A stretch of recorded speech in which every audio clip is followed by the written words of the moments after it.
ఒక్కసారి కొమ్మూరి గోల్డ్ కి కాల్ చేయండి. తాకట్లో ఉన్న మీ బంగారాన్ని విడిపించి మార్కెట్ ప్రైస్ కి వాళ్ళు కొనుక్కుని మిగతా డబ్బులు మీకు ఇచ్చేస్తారు. హాయ్ హలో నమస్తే వెల్కమ్ టు మనం టీవీ. నేను మీ చార్మి.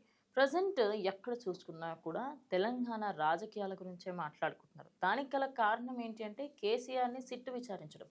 అసలు ఆయన రాష్ట్రం కోసం ఎంత పోరాడారు, ఆయనను విచారించడం ఏంటి, అసలు ఆయన నిందితుడిగా తీసుకోవడం ఏంటి, ఈ ప్రశ్నలన్నిటికీ ఈరోజు ప్రస్తుతం సమాధానం చెప్పేందుకు, అదేవిధంగా దీనిపైన అనలైజ్ చేసేందుకు ప్రస్తుతం మనతో పాటు డాక్టర్ భరత్ రెడ్డి గారు సీనియర్ జర్నలిస్ట్ ఉన్నారు. సార్తోనే మాట్లాడి మిగతా విషయాలు తెలుసుకుందాం. నమస్తే సార్. నమస్తే sir, first and foremost thing, KCR గారిని విచారించే అంత ఎవరికీ లేదు గట్టిగా మాట్లాడితే. అంటే ఇప్పుడు విచారించాల్సిన అవసరం ఏమొచ్చింది? ఫస్ట్ అండ్ ఫార్మోస్ట్ విచారించిన తర్వాత కూడా చాలామంది బయటకు వచ్చి ఆయన విచారించే అంత ఉందా మీకు, ఆయనను విచారిస్తే తెలంగాణ రాష్ట్రాన్ని అవమానించినట్టు అంటారు. దాని గురించి ఏం చెప్తారు? జనరల్గా ఏంటంటే ప్రస్తుతానికి కేసీఆర్ను విచారించడం అంటే తెలంగాణ ఆత్మగౌరవాన్ని కించపరచడం అంటూ బీఆర్ఎస్ నాయకులు వాళ్ళు విమర్శిస్తున్నారు.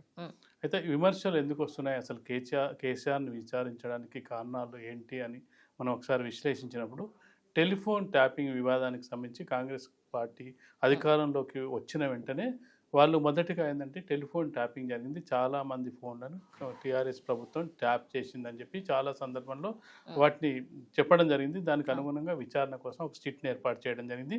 అందుకు తగినట్టుగా కొంతమంది ఎవరైతే భాగస్వామ్యమైన ఆఫీసర్స్ అంటే పోలీస్ ఆఫీసర్స్ని కొంతమందిని అరెస్ట్ చేయడం జరిగింది. ఫైనల్గా తేల్చింది ఏంటంటే ప్రభాకర్ రావు అనే వ్యక్తి దీనికి అంతా మూల కారణం, ఈయన వల్లనే పూర్తిగా జరిగిందని చెప్పి వాళ్ళు ఒక నిర్ధారణకు రావడం జరిగింది. అయితే ఆ నిర్ధారణకు వచ్చిన నేపథ్యంలో ప్రభాకర్ రావు అమెరికాలో తన ఆరోగ్య సమస్యల కోసం అమెరికాలో ఉండడం జరిగింది. అది కేసు కొంతకాలం పెండింగ్ ఉండడం జరిగింది. దాన్ని చాలామంది ప్రజలు కూడా మర్చిపోవడం జరిగింది. అంటే రోజు కొత్త అంటే రాజకీయాలు ఎట్లుంటాయంటే ఈ రోజు ఇష్యూ మరో కొత్త ఇష్యూ వచ్చినప్పుడు ఈ ఇష్యూ తెరమరుగు అవుతూ ఉంటుంది, మర్చిపోతుంటారు, తెరమరుగు అవుతుంటుంది.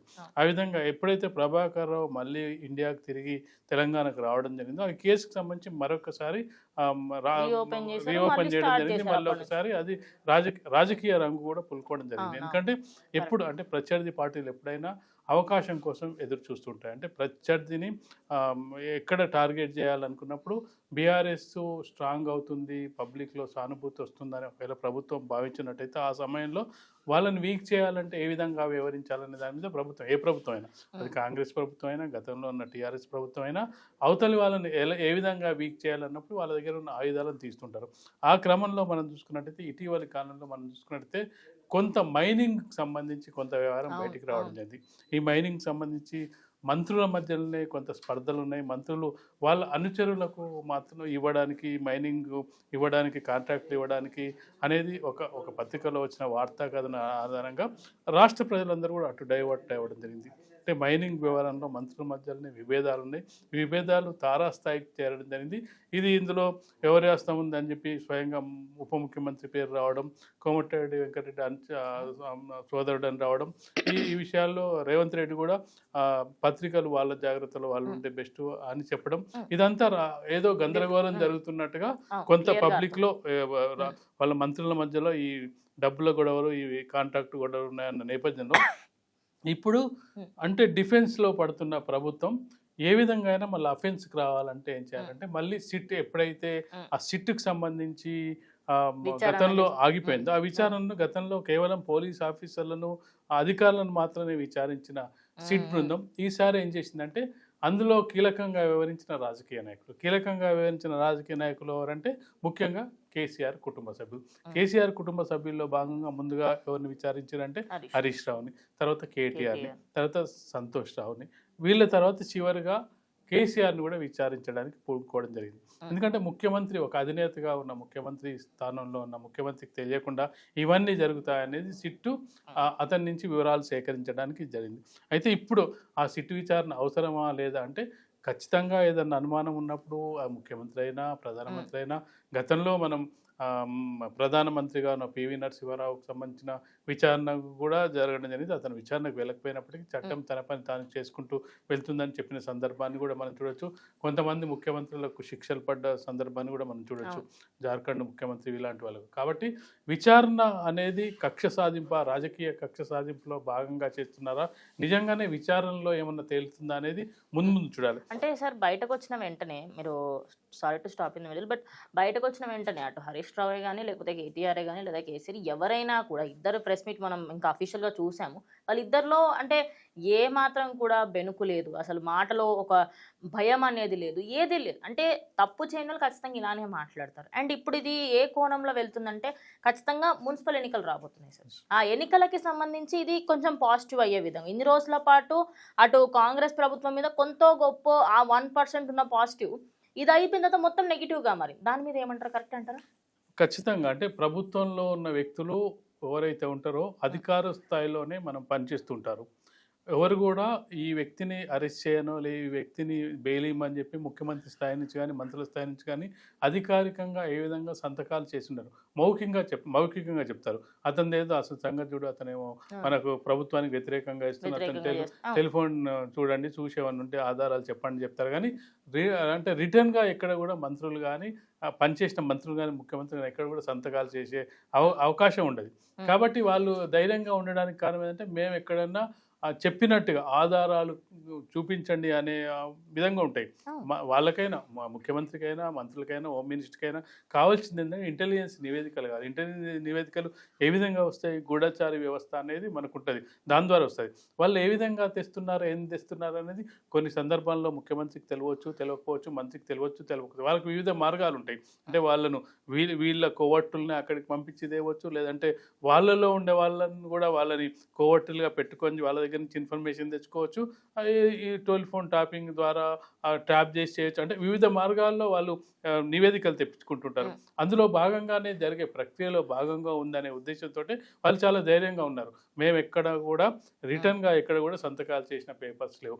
మౌఖికంగా ఆదేశాలు ఇచ్చినట్టయితే దానికి ఏం రుజువులు ఉన్నాయి. కోర్టుకు కావాల్సింది రుజువులు కావాలి. ఎలా నువ్వు ఇది చెయ్యి అన్నప్పుడు దానికి ఏం ఆధారం అనడానికి ఈ రోజుల్లో అసలు మార్ఫింగే చేస్తున్నారు. అంటే వ్యక్తులనే మార్ఫింగ్ చేస్తున్న సందర్భంలో మౌఖికంగా చేసే వాటికి ఉండదు. కాబట్టి ఇప్పుడున్న పరిస్థితిలో మున్సిపల్ మొన్ననే ఇటీవలనే పంచాయతీ ఎలక్షన్స్ ముగిసిన నేపథ్యంలో కొంత వాళ్ళకు గౌరవప్రదమైన స్కోరే బీఆర్ఎస్కి దక్కడం జరిగింది. అంటే మరీ కాకుండా వీళ్ళకి 60-70% వచ్చినా 50% వరకు బీఆర్ఎస్ కూడా సాధించడం జరిగింది. బీఆర్ఎస్ ఏంటంటే తిరిగి పుంజుకునే అవకాశం ఉంది అనుకున్న సందర్భంలో కాంగ్రెస్ పార్టీ ఖచ్చితంగా రాజకీయాలను ఎదుర్కోవాలంటే మున్సిపల్ ఎన్నికల్లో కనుక బీఆర్ఎస్ అంటే గ్రామ పంచాయతీ ఎన్నికల్లో గుర్తులు ఉన్నాయి కాబట్టి అక్కడ ఉండే లోకల్ ఫ్యాక్టర్స్ కానీ అక్కడ ఉండే వాళ్ళకు ఉండే ఇన్ఫ్లుయెన్స్, ఆ గ్రామంలో ఉండే పర్సనల్ ఇన్ఫ్లుయెన్స్, దానికి పార్టీ తోడైతే పార్టీ సానుభూతి పరుడుగానే పోటీ చేస్తారు. పార్టీ సింబల్ ఉండదు, కానీ ఇప్పుడు సింబల్ ఉంటుంది. ఈ సింబల్ ఉంటున్న నేపథ్యంలో ఇది ఎక్కడ మనకు నెగిటివ్ అవుతుందో అని చెప్పి ఈ సిట్ ద్వారా డైవర్ట్ చేసే కార్యక్రమం ప్రభుత్వం చేస్తుంటే దాన్ని ఎదుర్కొనే భాగంగా మేము ఎలాంటి తప్పు చేయలేదని చెప్పి రాజకీయ నాయకులు ప్రెస్ మీట్ ముందు చెప్పే ప్రయత్నం చేస్తుంటారు.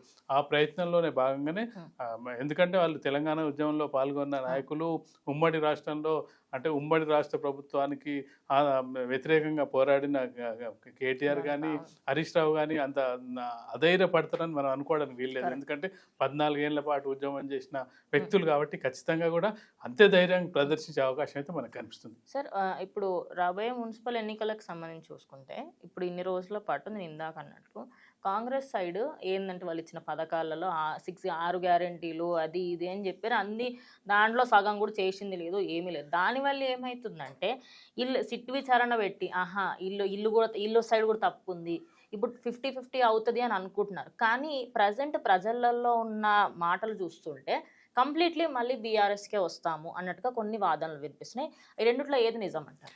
జనరల్గా అంటే లోకల్ బాడీస్ ఎలక్షన్స్ కానీ మున్సిపల్ ఎలక్షన్స్ కానీ కొంతవరకు ప్రభుత్వానికి అనుకూలంగా ఉండే అవకాశాలు ఎక్కువ ఉంటాయి. దానికి ప్రధాన కారణం ఏంటంటే ఇప్పుడు 2 ఏళ్ళ పూర్తయింది ప్రభుత్వం, మరొక 3 ఏళ్ళ ఉండే అవకాశం ఉంది. ఆ మున్సిపాలిటీ కానీ మున్సిపల్ కార్పొరేషన్స్ కానీ ఫండ్స్ కావాలంటే ఖచ్చితంగా ప్రభుత్వంపై ఆధారపడాల్సిన పరిస్థితి కనిపిస్తుంది. ఎందుకంటే ప్రభుత్వానికి వ్యతిరేకంగా ఒకవేళ గెలిచినట్టయితే ఖచ్చితంగా కూడా అక్కడ అభివృద్ధి పనులు ఆగిపోయే అవకాశం కనిపిస్తుంది. ఎందుకంటే మనం ఇటీవల కాలంలో చూసుకున్నట్టయితే ఒక పార్టీ నుంచి గెలిచిన ఎమ్మెల్యే మరో పార్టీకి మారుతుండ్రు. వారు చెప్పే రీజన్ ఏంటంటే నాకు అభివృద్ధి కావాలి, నా నియోజకవర్గ అభివృద్ధి కోసం పోతున్నా అని చెప్పి ఎమ్మెల్యేనే పార్టీ మారుతున్నప్పుడు అక్కడ లోకల్ ఎలక్షన్స్కి సంబంధించి మున్సిపాలిటీకి సంబంధించి ఖచ్చితంగా రాష్ట్ర ప్రభుత్వం చేయూతని ఇస్తేనే కనీసం ఏంటంటే పంచాయతీల కన్నా ఒక ఫెసిలిటీ ఉంది. ఏంటంటే డైరెక్ట్గా సెంట్రల్ గవర్నమెంట్ నుంచి నిధులు వచ్చి కలెక్టర్ దగ్గరికి వచ్చి కలెక్టర్ నుంచి గ్రామ పంచాయతీలకు వస్తాయి. కానీ ఇక్కడ ఆ పరిస్థితి లేదు. ఇక్కడ ఖచ్చితంగా కూడా రాష్ట్ర ప్రభుత్వం మీదే డిపెండ్ కావాలి. కాబట్టి ఖచ్చితంగా కూడా రాష్ట్ర ప్రభుత్వానికి అనుకూలమైన ఫలితాలు వచ్చే అవకాశం ఉన్నప్పటికీ అయితే ఎక్కడో వాళ్ళకు ఒక డౌట్ ఉంటుంది. అంటే ఏంటంటే ఏమో సడన్గా కనుక బీఆర్ఎస్ పుంజుకున్నట్టయితే బీఆర్ఎస్కి ఈ విధంగానే కనుక ఇప్పుడు 70-30% వస్తే వాళ్ళు సేఫ్ జోన్లోనే ఉన్నట్టు. వాళ్ళకేం 70 బీఆర్ఎస్కి రావాల్సిన పని లేదు. 70% 50% వచ్చినా కానీ బీఆర్ఎస్ తిరిగి పుంజుకునే అవకాశం ఉంటుంది. అది కాంగ్రెస్ పార్టీకి డేంజర్ బెల్స్ మోగే అవకాశాలు కనిపిస్తుంది. అది రాకుండా ఉండాలంటే ఏంటంటే కనీసం మనం 60-70 మనం చెప్తాం కదా, ఎగ్జామ్స్ రాసినా మనకు 60-70% వస్తేనే ఫస్ట్ క్లాస్ డిస్టింక్షన్ అంటాం కదా. ఆ విధంగా ఖచ్చితంగా కూడా ఓ 70-60% సీట్లను మనం సాధించగలిగితేనే బీఆర్ఎస్ మీద మనం అటాక్ చేయడానికి వీలవుద్ది. లేదంటే 50% కంటే తక్కువ అధికార పార్టీ సాధించే అవకాశాలు చాలా తక్కువగా ఉంటాయి. ఎందుకంటే లోకల్ ఫ్యాక్టర్స్ ఇవన్నీ ఉంటాయి కాబట్టి అధికారం ఉంటుంది, అధికారులు వాళ్ళకు అనుగుణంగా పనిచేస్తుంటారు కాబట్టి 50% ఖచ్చితంగా వాళ్ళకు వస్తాయి. మరొక 20-30% సాధించాలంటే ఖచ్చితంగా ఏం చేయాలి వీళ్ళు అంటే అవతలి పార్టీని అటాక్ చేయాలి, వాళ్ళ తప్పులను ఎత్తి చూపాలి. వాళ్ళు చేసిన పనులని ఇది చూపించినట్టు ఏంటంటే ప్రజల్లో వీళ్ళు గతంలో ఇవన్నీ చేశారు అని చెప్పే ప్రయత్నంలో భాగంగా వ్యూహంలో భాగంగా చేస్తున్నట్టుగా మనకు కనిపిస్తుంది. Thank you sir. సో చూసారు కదా, ఇది ఇవాళ వీడియో. ఇంకో వీడియోతో మళ్ళీ కలుస్తాం. స్టే ట్యూన్ టు మనం టీవీ.